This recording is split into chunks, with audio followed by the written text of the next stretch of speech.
There are grave concerns for 17 people missing in Victoria as fires rage through East Gippsland. One life has already been lost and there are fears the death toll could rise. Conditions are expected to worsen over the coming days.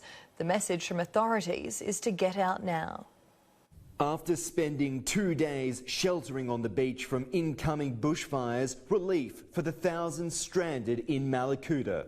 HMAS Jules, a naval humanitarian vessel anchored 1.5 kilometres from the shore, bringing much needed food and water, as well as the opportunity for rescue. The current plan would see loading commence at first light effectively tomorrow, with transferring personnel from shore to ship from about 0700 tomorrow. Some people will want to go, some people will be happy to stay.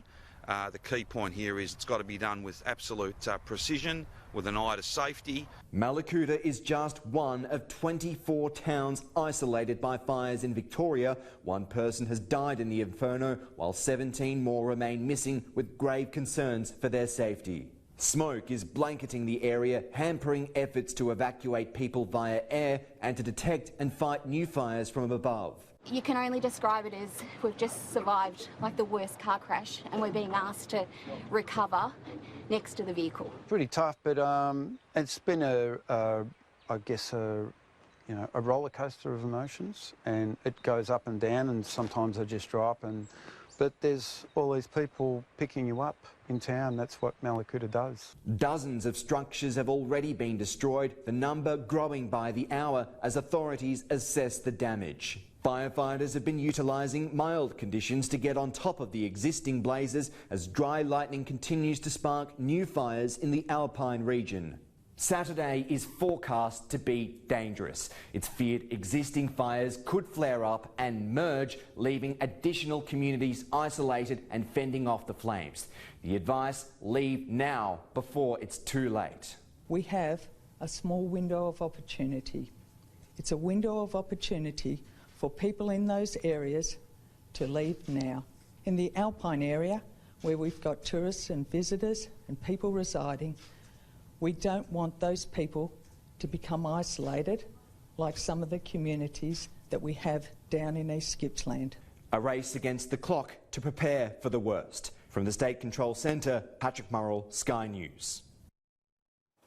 The communities around Sarsfield and Bruthen are some of the hardest hit areas in the East Gippsland bushfires.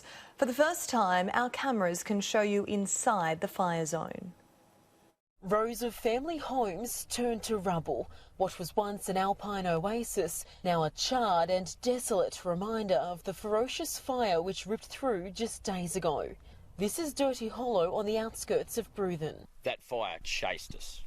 Literally chased us down that road. A trained firefighter, Craig Calvert, stayed to defend 2 homes on his 169-year-old family property. Very intense and quick. It was probably travelling at some stages there nearly 20 to 40 kilometres an hour. Battling blazes for 13 hours as they came frighteningly close. Their place was hit from 5 sides. You think if you didn't stay, you wouldn't have been able to protect your home? Oh, no, everything would be gone. They'd be gone. But I don't suggest staying if you don't know what you're doing and you're not prepared. I've got a lot of training. Like many isolated communities, they lost power, water and are still struggling with limited phone service. The 6th-generation dairy farmer must milk his cows twice daily, but is struggling to get it picked up. These communities have already lost so much, and now there's fears that some are capitalising on their misfortune. Rumours that incidents of looting have occurred amongst the rubble of these burnt-out homes. The danger here not over yet. Residents working to move livestock before conditions intensify on Saturday. Just heading into Bairnsdale just to offload our last bit of stock. Andrea Crothers, Sky News in Dirty Hollow.